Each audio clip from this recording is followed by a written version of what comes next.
D, hi, how you doing? It's good Doing to great. talk to you. Good to talk to you. First off, I'm a fan of your career for a long time now. I'm wondering if real quick you can take us through some of your what you would consider some of your greatest hits. Um, Gosh, it's all been so much fun, but kind of right out of the gate, I was in a Nickelodeon show called Legends of the Hidden Temple, which was a game show, and that transitioned into Cow and Chicken, which I did for Hanna-Barbera, and then Space Jam with Ivan Reitman. We did a great show called Kids Next Door at Cartoon Network. Um, these days in the Star Wars universe, the Clone Wars, the Bad Batch. Um, there's Klaus on American Dad. There's uh, there's Perry the Platypus, Phineas and Ferb. There's a bunch of characters on SpongeBob. I do Bubble Bass and others. Um, and Momo and Appa in the Airbender series. That's kind of a best known things, but there's other stuff that some people are just really into. But I love it all. I mean, I do too. I always find voice acting very, very interesting, especially like you have very specialized kind of voice acting skills that not everybody has. Obviously, I got to talk to you about Star Wars too because obvious fan.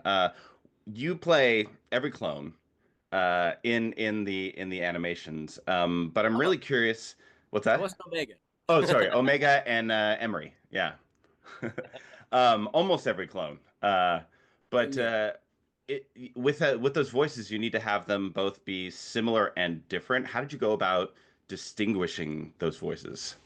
Well, when we started with the Domino Squad, in particular in the Clone Wars, with Dave Filoni, we would kind of assign maybe an adjective or two to the different clones in terms of status and age and attitude.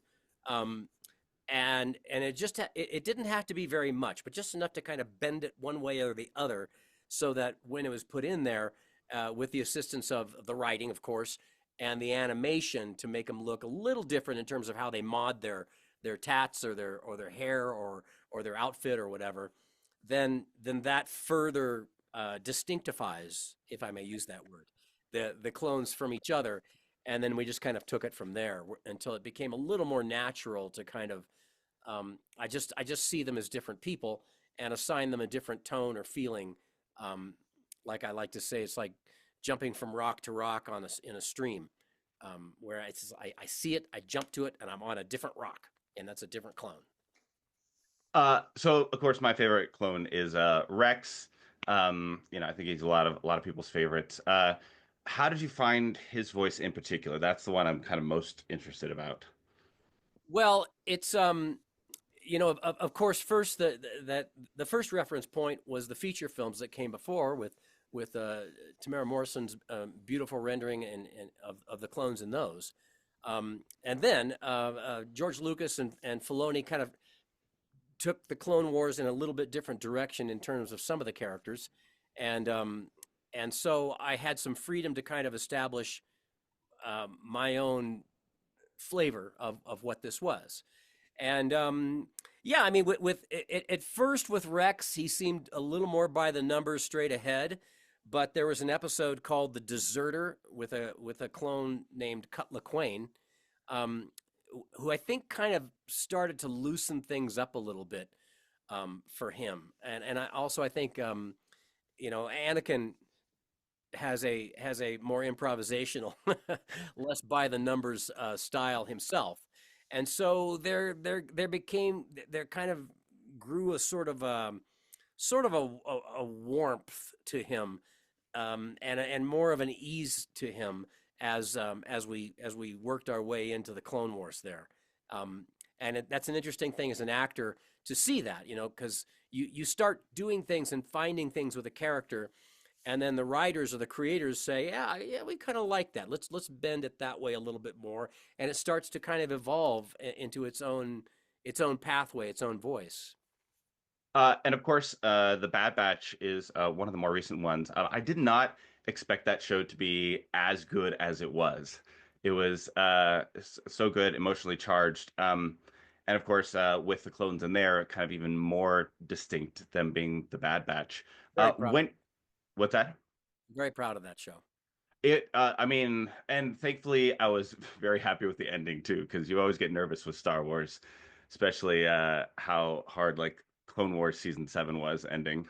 Yeah. Well, I would say for my money, and I'm very prejudiced, but The Bad Batch is my favorite opening to a Star Wars anything, and it's also my favorite ending to a Star Wars anything. But I'm I mean, prejudiced. they came in with a punch in that season 7. And I mean, we'll never get over tech, uh, but yeah, just everything was fantastic, and they really went for it on that final season. When you're recording, this is from what I've heard. Usually, voice actors, if they're doing different characters, they'll kind of like break things up. They'll record this character, then that character. From what I've heard, you can just kind of go back and forth and talk to yourself as clones. Is that true? Yeah, we go straight through the scene That's impressive. because I they're all to just be able to different people. switch. They're all Yeah. just different people, and so it's not a problem. It's easier on the Bad Batch because they're actually more distinct from each other. It sounds more impressive, but it's less. It's actually more, it takes a little more focus if you're doing like a Domino Squad type scene where there's, 6, 7 clones and they're regs. They're not, the enhanced guys. Uh, they're just regs, and so that takes a little more focus. But still, I would all through the Bad Batch and later Clone Wars, most of the Clone Wars, I'd just go straight through. So, with your career, we also have a lot of creature and monster sounds and voices, which is like when I see you doing recordings of those, like it's so impressive. And half the time, like I watched Peacemaker and didn't had no idea Eagly was like a But person behind that. I don't want you to know. I don't want Yeah, anybody. I I had want no no one to clue. think who's the guy doing the Eagles. It's like no. I want them to think how do they get this eagle to do that? That's all I want them to think. I want to be invisible. I want to be Yeah, invisible. and of course, more recently with Outlaws, we have Nyx, and then now in King of Kings, we've got Willa the cat. Um, so with something like that, something like Nyx, something like Willa, to bring kind of a creature to life, but also give it personality. How do you go about doing something like that? Well, the key to me to bringing like a little critter like Willa to life is to realize that she's as much an actor as anybody else in the story, and she's not just sounds. I'm not a sound effects guy per se. I don't think of it as that. This is acting, and that's why they need it. Is because there has to be a specificity to how this character weaves into the story that's being told. And so what I'm trying to do is to add exactly that, something that supports and enhances the story beautifully and invisibly. And so it's got to be very specific in terms of the choreography or in terms of the comedy in a lot of cases with Willa. And that all has to be as seamless and as emphatic and full as any of the speaking roles. So, I mean, if they were just doing like cat sound effects, it would be flat and it wouldn't read. It's closer to vaudeville, and vaudeville is it's very broad, but at Mm. the same time it's very specific and really connects with the audience, and it's telling a story very clearly. In vaudeville's case, often something that's kind of absurd or comedic, but it's a good template for me for storytelling in general in that it's got to be very specific with a beginning, middle, and end, with clear relationships, with listening, with reacting. All the stuff that's in play for normal acting is very much in play for a creature like a little kitty cat. So with Willa, how much in the script do you get instructions, or how much do you get from the director in order to kind of gear your performance for exactly what that needs? In the case of King of Kings, really the almost completely produced image is my director. The movie has been shot. It's been the voice actors have been worked in. The animation's already there. The lighting, most of the animation is finished, and they're just showing it to me, and I am performing to picture. And then you got the brilliant Jamie Thomason voice directing me, and he knows what the creators and the writers want from this in terms of the broadness of it or the flavor of the scene and of the larger story, which I can't see. I'm only seeing in my sessions for this just the segments with the cat that they need. They're not showing they're not saying, here's the whole movie, watch the whole movie. Then we'll go in and we'll do these. It's like, no, they're just showing me the parts that they need. And then with good directing, with someone who knows what they want and knows what they like when they hear it, like Jamie, then I'm fulfilling that with the direction with the visual movie as my director. So I got to watch the movie, and Willa's fantastic. I don't want to say scene stealer, but scene addition to really uh, bring that the kind of movie, kind of give it a different balance because of Yeah, the serious nature of it.